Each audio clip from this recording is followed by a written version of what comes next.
Shri news पर मैंने सवाल किया था जम्मू पुंछ लोकसभा सीट के एमपी जुगल किशोर शर्मा से कि सर आखिरकार ऐसा क्या हो गया, क्या उन बच्चों की देशभक्ति में कोई कमी थी जो रेबरे खेल के तहत नियुक्त किए गए थे। तो उनका जवाब इस प्रकार आया कि आप आधी जानकारी देते हैं, आप आधी जानकारी चाह रहे हैं और जिन कंडीशन के तहत उन तमाम युवाओं को नियुक्त किया गया था पहले उसकी जानकारी लीजिए। तो सोचा चलिए बच्चों से बात करते हैं, तमाम कैंडिडेट से बात करते हैं और इनसे जानते हैं। प्रोबेशन पीरियड की जानकारी इन्होंने मीडिया को दी है। इन्होंने ये कहा है कि सैलरी जो है 3,000 रुपये प्रति माह मिल रही है। तो अब इनसे जानने की कोशिश करेंगे कि भाजपा के कार्यालय में सुबह से यहाँ पर खड़े किस प्रकार ये जवाब देना चाहते हैं और क्या कंडीशंस है जो इन्होंने मीडिया से छुपाई हैं। क्या कंडीशंस थी जो आपने छुपाई हैं? मैम कुछ भी कंडीशन ऐसी नहीं है जो मीडिया से छुपाई गई हैं, सब कुछ बताया गया है। ये जानबूझ के अनजान बनते हैं ये लोग। हाल ही के हम जो एमपी युगल किशोर शर्मा जी हैं हमारे, इनसे जाके हम मिले हैं, इनसे पूरा ब्रीफ किया है और इन्होंने हमको एश्योर किया है कि आप लोगों को रेगुलाइज किया जाएगा और जो आपका प्रोविज़न है यूटी के तर्ज पे किया गया है। यहाँ तक ये कहते हैं कि कुछ छुपाया जा रहा है, कुछ भी छुपाया नहीं जा रहा। इसमें साफ लिखा है पॉलिसी में कि आपको 7 साल बाद रेगुलाइज होना ही होना है। हम ये कह रहे हैं कि आपको ये भी पता होगा कि 202 में क्या लिखा गया था जी। 202 में भी कहीं नहीं लिखा गया था कि उनको 5 साल से पहले उनका प्रोविज़न कम करके 2 साल कर देना है। अगर 202 वालों का जो प्रोविज़न पीरियड है यूटी की तर्ज पे 2 साल किया जाता है तो हम लोगों के भेदभाव क्यों कर रहे हैं? क्या हमारे वोट देने में वो कमी रह गई है? क्या हम देश से प्यार नहीं करते हम लोग? ये हम लोगों को बेवकूफ़ बनाते हैं। सुबह से हम यहाँ पे भारतीय जनता पार्टी का जो ऑफिस है यहाँ आके बैठे हुए हैं। हमने इनसे ये बोला कि हमें अंदर जाने दिया जाए। ये कहते हैं कि नहीं, आप अंदर नहीं जा सकते, पहले फ़ोन करवाओ, फ़ोन आएगा तो आप अंदर जाओगे। कुछ देर पहले जो इनके अध्यक्ष हैं भाजपा के जम्मू कश्मीर यूटी के, उनसे मुलाकात की, आपकी तस्वीरें भी हमने देखी, तो उसके बाद भी आपको मिलने नहीं दिया जा रहा? हाँ, तो हमने यही कहा कि हमारी अपॉइंटमेंट है और हमें अंदर जाना है। रेबरे खेल फिजिकल एजुकेशन जो प्रेसिडेंट है इनके प्रदेश अध्यक्ष जी रविंदर रैना जी, उनसे जाके मिलना है। ये कहते हैं कि आप बाहर ही वेट करो धूप में, आप अंदर वेटिंग हॉल में नहीं बैठ सकते। क्यों? लोकतंत्र में क्या इतना अधिकार भी नहीं है कि हम आके बैठ जाएं आराम से, 2 घूंट पानी के पी लें? क्या हमें जब वोट लेने की बारी आती है तो बिना पूछे हमारे घर में आते हैं ये लोग? हम तो इन्हें मना नहीं करते कि आप लोग नहीं आइए हमारे घर। अब जब हमें इनसे कोई काम है, ये बोलते हैं कि आप सवाल पूछा था मैंने, ये मैं अपने कैमरामैन को कहूँगी ज़रा दिखा दीजिए। पिछले कुछ दिनों में युवाओं के जहन में या फिर हम कहें जम्मू कश्मीर में चर्चा था SRO 200 हटाया है। तो सवाल था कि बदलाव जब तक नहीं आता आप सुनते नहीं हैं, तो आपको लग रहा है कि जब तक आप मीडिया के समक्ष नहीं आए थे आपकी कोई सुनवाई नहीं थी? ऑब्वियसली मैम, जब तक हम मीडिया के समक्ष नहीं आए थे हमारी कोई भी सुनवाई नहीं हो रही थी। हमें मजबूर करते हैं ये लोग कि हम मीडिया में आएँ, लेकिन मैं मीडिया के माध्यम से ये भी कहता हूँ कि अगर ये हमारा काम करेंगे तो हम इनके साथ हैं, नहीं तो अगर ये हमारा काम नहीं करते हैं तो भारतीय जनता पार्टी इस बार हमसे नहीं रखे कि जम्मू वाले इनको वोट करेंगे। कुछ भी हो जाएगा, अगर हमारा काम रेबरे खेल फिजिकल एजुकेशन टीचर्स का नहीं होता है तो मैं इनसे प्रॉमिस करता हूं कि आपको किसी भी सूरत में वोट नहीं मिलेगा। और जो हमारे फ्रेंड्स हैं, रिलेटिव हैं, रिश्तेदार हैं, उनको भी हम कन्विंस करेंगे कि भारतीय जनता पार्टी को किसी भी सूरत में वोट नहीं दिया जाएगा। सिर्फ एक मोदी के नाम पे वोट नहीं दिया जा सकता।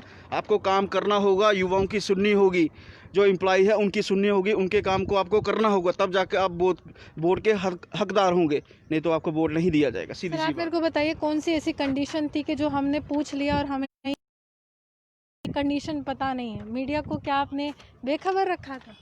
कंडीशंस मैम मैं बताता हूँ कंडीशंस क्या हैं।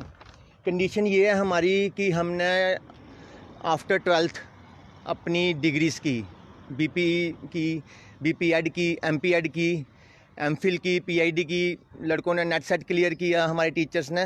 ये फर्स्ट कंडीशन। उसके बाद सेकंड कंडीशन, हमने फॉर्म फिल किया, हमारी एडवर्टाइजमेंट आई, हमने फॉर्म फिल किया, ठीक है। उसमें कंपटीशन देखा हमने अपने मेरिट बेसिस में जैसे आए हम, उसका 15 मार्क्स का इंटरव्यू दिया हमने। ये हमारी कंडीशन है। अगर सर ने पॉलिसी नहीं पढ़ी है तो सर को बोलो प्लीज़ आप रीड कर लें पॉलिसी हमारी। और 16 नंबर पॉइंट पे ये लिखा गया है कि गवर्नमेंट इसको कभी भी चेंज कर सकती है। सर प्लीज़ हमारी रिक्वेस्ट है, हमारे साथ खेलो मत। हम सुबह से इधर हम आए हुए हैं, इधर बैठे हुए हैं। हमारे साथ ये तमाशा क्यों हो रहा है हर बार? प्लीज़ हमारी सुनवाई कीजिए हमारी, और आप बता दो हमारी क्या कंडीशन थी, हम भी देखें। हमें जो चीज़ नहीं पता है, हमने अपनी पॉलिसी 100 बारी दिन में रीड करता हूँ उसको मैं, कोई ऐसी चीज़ तो नहीं है जो हमको गलत डिमांड कर रहे हैं, उसको 100 बारी रोज रीड करता हूँ मैं। और उसकी पॉइंट्स वाइज दिए हुए हैं आपने, BPE से लेके PID तक उसके 5 पॉइंट दिए हुए हैं। PID जिन लड़कों ने की है, जिन टीचर्स ने की है, मैं मास्टर डिग्री हूँ, MP हूँ, master of physical education lovely fashion university से की है, ठीक है।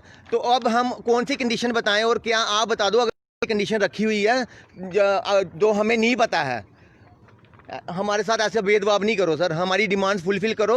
हम आपसे बड़ी उम्मीदें लगाए बैठे हैं, हम BJP से बहुत उम्मीदें लगा के बैठे हैं, हम रविंद्र राणा सर से बड़ी उम्मीदें लगा के बैठे हैं। हम घर घर बोलते हैं हर हर मोदी, घर घर मोदी, तो लेकिन हमारे साथ नहीं हो रहा है। स्पोर्ट्समैन के साथ इनजस्टिस हो रहा है, रैबरी खेल टीचर्स के साथ इनजस्टिस हो रहा है। सर जस्टिस करो हमारे साथ। जी सर। मैम मैं ये कहना चाहता हूँ कि जो MP युगल किशोर शर्मा जी हैं, ये कहते हैं कि ये आपको बता नहीं रहे, या मतलब कि आपको पूरी इन्फॉर्मेशन नहीं है इस बारे में। मैं ये कहना चाहता हूँ कि क्या इनको जो फंडामेंटल राइट्स हैं उसकी पूरी जानकारी है कि UT में प्रोविजन पीरियड कितना होना चाहिए? मेरे को वो बता दिया जाए एक बार आके। अगर इनको इतने डाउट्स हैं, मैं चाहता हूँ कि एक बार आएँ, रैबरी खेल के साथ आप लोग डिबेट कर रहे हैं, आपके जितने भी डाउट है मीडिया के सामने लाइव हम क्लियर करेंगे। देखते हैं फिर किस में ज़्यादा सच्चाई है, आप लोगों में या हम लोगों में। लेकिन ये भी कहा उन्होंने कि जल्द जो है आपके लिए सुनवाई होगी, आपका प्रोबेशन कम किया जाएगा, बढ़ाई जाएगी। उम्मीद की किरण कहीं जगाई। उम्मीद की किरण है, लेकिन ये जो टाल मटोल करते हैं, आप लोगों को कुछ इन्फॉर्मेशन अलग कन्वे की जाती है, हमारे साथ वायदे अलग किए जाते हैं, हमें रोका जाता है BJP ऑफिस जाने के अंदर कि आप नहीं आ सकते, तो ये चीज़ गलत है। तो हम चाहते हैं कि हमें जो लोकतंत्र में जो अधिकार हैं, फंडामेंटल राइट्स हैं हमारे, उसके तहत जो ड्यूटी का 2 साल का प्रोविज़न है, हम उसी के मांग कर रहे हैं। SRO ये बता दे मेरे को कि SRO 202 का प्रोविज़न पीरियड इन्होंने कौन से रूल के तहत किए इन्होंने, मेरे को बता दिया जाए ना एक बार। तो रहबरे खेल भी उसी चीज़ के लिए डिमांड करता है कि हमारा जो प्रोविज़न पीरियड है UT की तर्ज पे 2 साल का होना चाहिए। और क्या मांग रहे हैं इनसे हम लोग? कितनी मुश्किल है खिलाड़ी की ज़िंदगी? मैम खिलाड़ी की ज़िंदगी मुश्किल है, बहुत मुश्किल होती है मैम खिलाड़ी की ज़िंदगी। जब हमारे स्टेडियम जम्मू कश्मीर में इतना वो है नहीं, इसका एक्सप्लोजर नहीं है। जम्मू कश्मीर स्टेडियम एक ही है यहाँ पे। सोचो अखनूर से, जोड़ियों से, पलाएँ वालों से, चौकी चौरा से, जहाँ यहाँ से बंदे अगर रोज़ वहाँ पे खेलने आ रहे हैं ताकि हमारे स्टेट का, हमारे देश का नाम रोशन हो, तो इतनी मुश्किलात अपने के, कोई घर वाले इतने अमीर थोड़ी होते हैं, सारे स्पोर्ट्समैन के घर वाले इतने ज़्यादा पैसे वाले हैं। इतनी मुश्किल से, इतनी मेहनत से घर वालों को मना के वो अपनी इधर आते हैं खेलने के लिए, खेलने के लिए, ताकि देश का नाम रोशन हो। और बाद में हमें 100 रुपया मिलेगा, उसके लिए क्या करेगा वो, देश के लिए क्या करेगा? आपकी गाड़ी का किराया लग गया, गाड़ी का किराया लग जाता है, और क्या। उसके बाद हमें मिला है सारा 100 रुपीज़ पर डे पे। अच्छा, एक बहुत बड़ा सवाल है कि जब आप लोग मेडल लेकर आते हैं, प्रधानमंत्री हो तो ट्वीट करते हैं खिलाड़ियों के लिए, यहाँ के MP हों, यहाँ के मंत्री हों, यहाँ के अधिकारी हों, ट्वीट करते हैं, सम्मानित करते हैं और मीडिया को बुलाते हैं और कहते हैं कि हाँ देश की शान है। क्या इस समय देश की शान आज सड़कों पर है? मैम मैं इसके बारे में ना आपको एक नरेंद्र सर को बोलना चाहता हूँ, क्योंकि इन्होंने इंटरनेशनल मेडल लिया है। ये अपना बताएंगे, अपना कि जब मैं मेडल लेके आया था, जो इंटरनेशनल मेडल लेके आया था, तब इनके साथ क्या हुआ था, ये अपनी बोली पे खुद आप बताएं। करते हैं, फ़ोन करते हैं झूठे वायदे।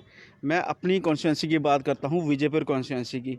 ये कहते हैं कि आपको बुलाया जाएगा, सम्मानित किया जाएगा, सिर्फ इनके खोखले वायदे हैं।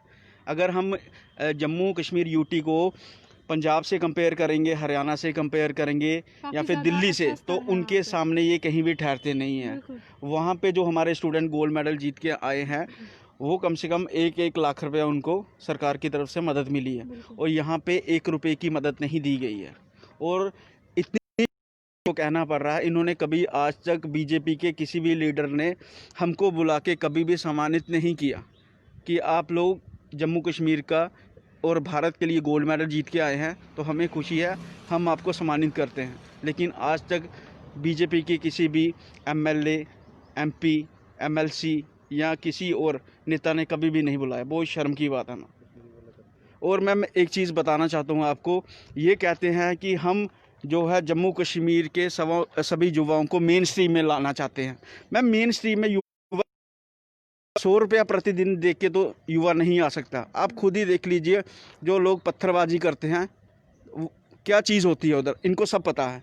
तो एक 100 रुपया देख के कोई भी युवा मेन स्ट्रीम में नहीं आएगा। कल मेरे को किसी कश्मीर के बच्चे का फ़ोन आता है, वो कहते हैं सर कि बीजेपी वालों के पास ये बहुत अच्छा मौका है कश्मीर में पकड़ बनाने का, क्योंकि 1500 से लेकर 2000 युवा कश्मीर से है।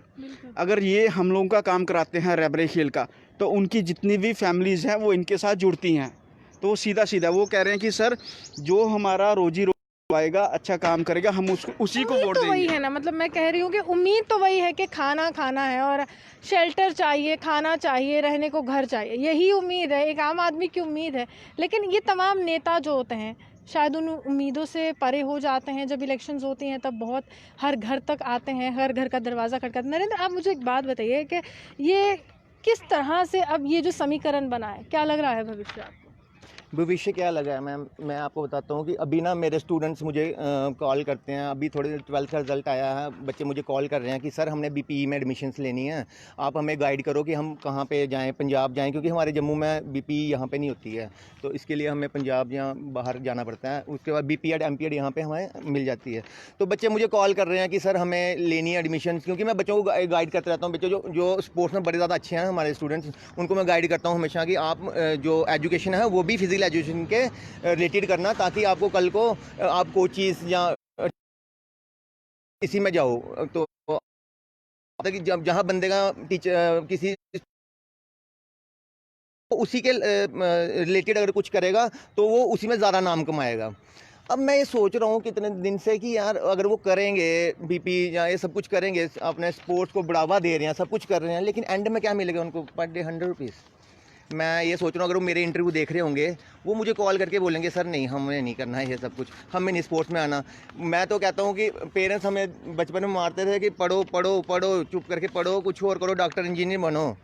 मैं वो नहीं समझ पा रहा हूँ। डॉक्टर इंजीनियर हमने, चलो प्राइवेट जॉब में तो अच्छे से करते हैं। हम ऐसे हैं कि अब प्राइवेट में भी अच्छे स्कूल में लगे थे, चलो 30-35 हज़ार रुपये सैलरी ले रहे थे, कहीं पे लगे अच्छे स्कूल्स में लगे हुए थे, लेकिन अब चलो अपनी फैमिली को फीड कर रहे थे। लेकिन अब तो ये 3,000 रुपये में कुछ नहीं हो पा रहा है। चलिए, साफ तौर पर इनका यही कहना है कि भाजपा के कार्यालय के यहाँ सुबह से मौजूद हैं, मिलने नहीं दिया जा रहा। दूसरी बात ये है कि जब एक शिक्षक ये सोचने पे मजबूर हो जाए कि मेरा भविष्य कहाँ जा रहा है, तो जो अपने वो शिष्य हैं उनको क्या समझाएगा। आज दिल में टीस सी लगी है कि आज मैं मीडिया के समक्ष आ रहा हूँ सिर्फ अपने हकों की मांग के लिए। सिर्फ ये कह रहा हूँ कि 100 रुपये से मेरे घर का गुजारा नहीं, क्यों नहीं है। लेकिन यहाँ पर ये भी एक टीचर है और बच्चे इनको भी देख रहे हैं। किस तरह से वो उम्मीद करेंगे? क्या इसी तरह से वो सोचेंगे कि जब मेरे टीचर के साथ ऐसा हो रहा है, क्या मैं उस स्ट्रीम में रहूं या नहीं रहूं, या इससे किनारा कर लूं? बहुत बड़ा सवाल है, क्योंकि बहुत से युवा रैबरे खेल के तहत नियुक्त किए गए थे, लेकिन नेताओं की बयानबाजी जारी है, नेताओं की सफाइयां जारी हैं, लेकिन जिसके साथ होती है उसी को पता चलता है कि क्या बीत रही है उसकी ज़िंदगी पर, किस तरह से वो अपने परिवार का संचालन कर रहा है। हालांकि एक लहर सी आ गई है अब जम्मू में कि रैबरे के लिए इंसाफ किया जाए, इनके साथ इंसाफ किया जाए और इनको हर एक वो सुविधा मुहैया करवाई जाए जो इनका बहुत बड़ा एक हक है। इसी के साथ कैमरामैन गुलशन कुमार के साथ मैं रूहानी आपसे विदा लेती हूँ। नमस्कार।